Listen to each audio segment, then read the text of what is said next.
Assalamualaikum. Halo adik-adik kelas 4 SD. Bertemu kembali bersama Ibu Guru. Mari kita belajar tema 8, subtema 3, bangga terhadap daerah tempat tinggalku, pembelajaran 2. Yuk siapkan alat tulis dan buku tulisnya. Mari belajar bersama Ibu Guru Indriani. Tujuan pembelajaran 1. Dengan kegiatan mengamati gambar benda 3 dimensi, siswa dapat menemukan pengertian benda 3 dimensi. 2. Dengan kegiatan membaca karya seni 3 dimensi, siswa dapat memahami pengertian karya seni 3 dimensi. 3. Dengan mengidentifikasi ciri-ciri benda 3 dimensi, siswa dapat memahami pengertian menggambar benda 3 dimensi. 4. Dengan kegiatan mengamati lingkaran, siswa dapat menemukan bentuk benda-benda 3 dimensi dan mengungkapkannya dalam karya gambar. 5. Dengan kegiatan mengamati lingkungan sekitar, siswa dapat menemukan benda yang biasa dituangkan dalam gambar 3 dimensi. 6. Dengan kegiatan mencari tahu mengenai cerita fiksi, siswa dapat menentukan tokoh dan sifat tokoh dalam cerita fiksi. 7. Dengan kegiatan bermain peran sesuai cerita fiksi, siswa dapat menentukan sifat tokoh secara visual. 8. Dengan kegiatan mengamati berbagai peristiwa sehari-hari, siswa dapat mengidentifikasi hubungan antara gaya dan gerak dalam berbagai peristiwa. 9. Dengan kegiatan mencoba mempraktikkan permainan ketapel, siswa dapat membuktikan adanya hubungan antara gaya dan gerak. Pembelajaran 2. Aku bangga sekali dengan daerah tempat tinggal keluarga besarku, Yogyakarta. Di Yogyakarta ada kampung yang terkenal dengan kerajinan gerabah. Kampung itu bernama Kasongan. Kasongan terletak di Kabupaten Bantul, daerah istimewa Yogyakarta. Gerabah merupakan satu di antara karya 3 dimensi. Selain gerabah, benda-benda ukiran juga merupakan karya 3 dimensi. Apakah kamu dapat menyebutkan karya 3 dimensi lainnya? Dapatkah kamu menggambarkan benda 3 dimensi? Ayo kita belajar bersama-sama. Ayo mengamati. Amatilah gambar benda-benda berikut. Benda-benda pada gambar di atas merupakan gambar 3 dimensi. Apakah yang dimaksud benda 3 dimensi? Tuliskan pendapatmu mengenai pengertian 3 dimensi pada kolom berikut.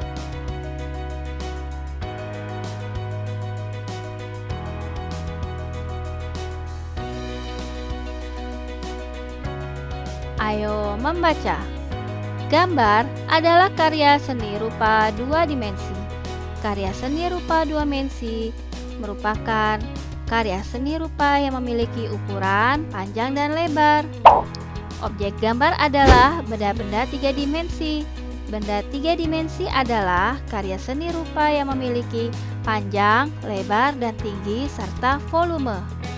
Unsur volume inilah yang menjadi pembeda antara benda 2 dimensi dengan 3 dimensi. Benda 3 dimensi misalnya benda hias dan benda bunga, meja, kursi, lemari, dan lampu hias. Berdasarkan pengertian karya seni 3 dimensi di atas, dapat kamu pahami adanya ciri-ciri 3 dimensi sebagai berikut. 1. Mempunyai panjang, lebar, dan tinggi. 2. Dinikmati keindahannya dari sudut pandang manapun. 3. Memiliki volume. Ditinjau dari jenis bendanya, ada 3 jenis benda yang biasa dituangkan dalam gambar 3 dimensi. 3 jenis benda yang dimaksud: 1. Kubistis, 2. Silindris, 3. Bebas. Ayo berlatih. 1. Bagaimana ciri-ciri benda berbentuk 3 dimensi? Pertanyaan kedua, apa saja jenis-jenis benda karya 3 dimensi? Pertanyaan ketiga, apa saja contoh lain benda 3 dimensi yang dapat ditemukan dalam lingkungan kehidupan sehari-hari? 4. Bagaimana teknik dasar menggambar benda 3 dimensi?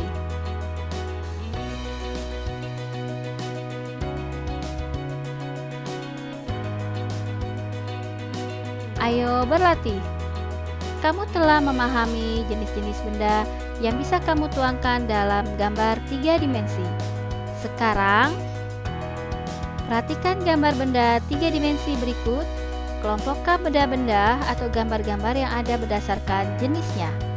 Tuliskan dalam buku tugasmu, ada berapa jenis benda dalam kelompok benda kubistis, kelompok benda silindris, dan kelompok benda bebas. Presentasikan di depan kelas.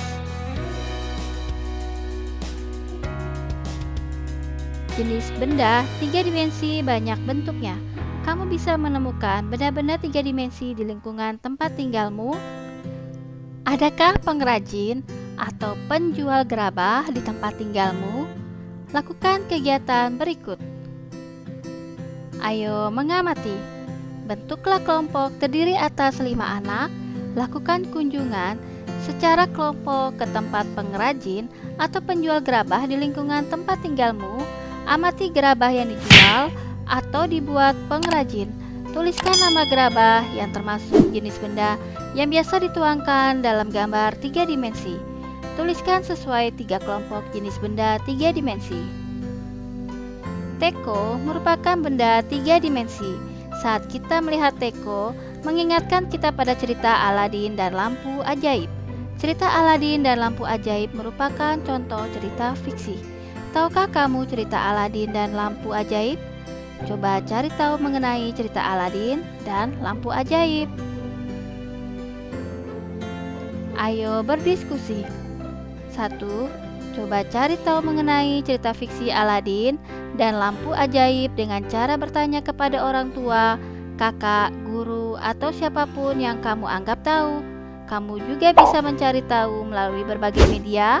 Jika kamu akan membuka internet, mintalah pendampingan dari orang tuamu atau orang dewasa. 2. Tulis kembali secara singkat cerita Aladin dan lampu ajaib. Tuliskan juga tokoh-tokoh dan sifatnya. Tuliskan dalam kotak berikut. Benda 3 dimensi berupa teko dapat dibuat dengan cara dibentuk dari tanah liat. Karena pengaruh gaya saat membentuk, tanah liat yang tadinya tidak berbentuk menjadi sebuah teko.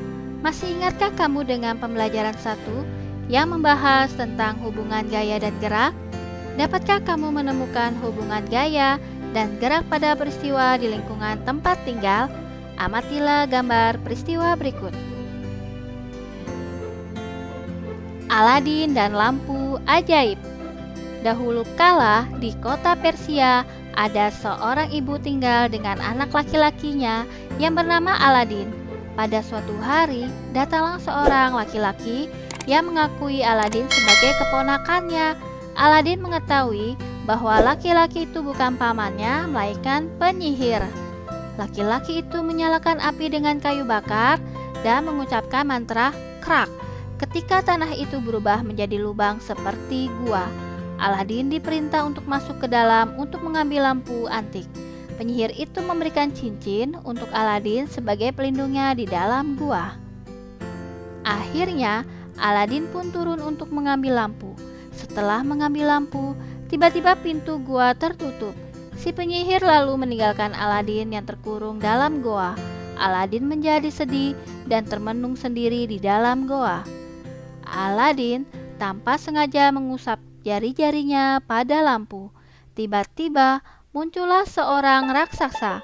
Ternyata raksasa itu adalah peri cincin. Aladin meminta kepada peri cincin untuk membawanya pulang ke rumah. Peri lampu itu akhirnya tinggal bersama Aladin dan ibunya. Suatu hari, ada putri raja lewat di depannya. Aladin pun langsung terpesona dan merasa jatuh cinta. Aladin menceritakan keinginannya untuk memperistri putri raja.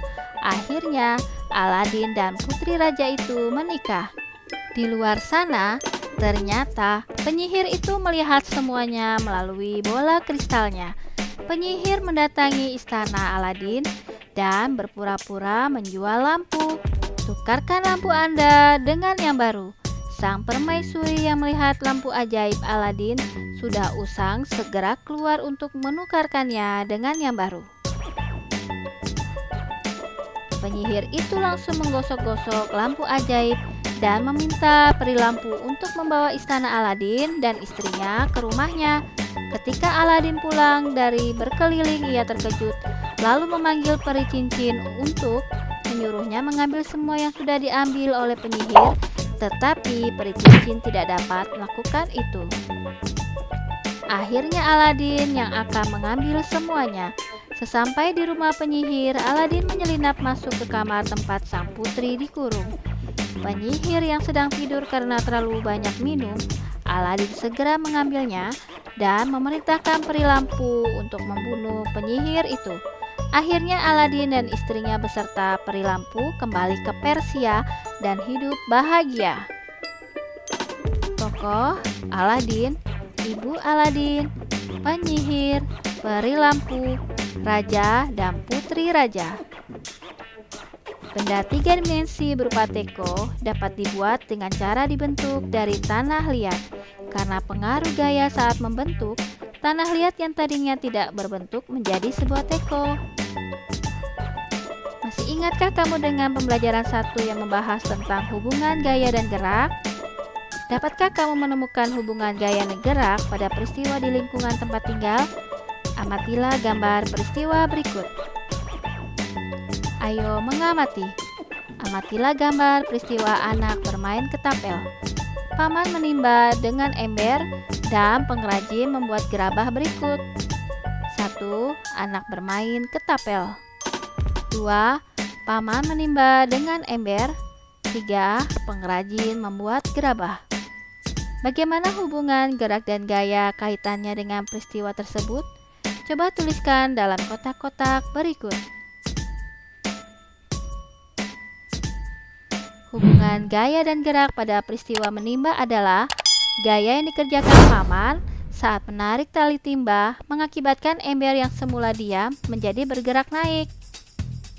Hubungan gaya gerak pada peristiwa bermain ketapel adalah gaya saat anak menarik ketapel dan melepaskannya mempengaruhi batu yang semula diam menjadi bergerak setelah dilontarkan dengan menggunakan ketapel. 3. Hubungan gaya dan gerak pada peristiwa membuat gerabah adalah gaya yang dilakukan pengrajin saat membentuk tanah liat, mengubah bentuk tanah liat menjadi gerabah. Ayo mencoba. Untuk membuktikan adanya hubungan antara gaya dan gerak, praktikkan permainan ketapel. Bawa ketapel dari rumah atau bapak ibu guru akan menyiapkan ketapel. Praktikkan cara bermain ketapel. Berhati-hatilah, jangan mengarahkan ketapel kepada teman atau orang lain. Buktikan adanya hubungan antara gaya dan gerak. Bapak atau ibu guru akan memberikan penjelasan kepadamu.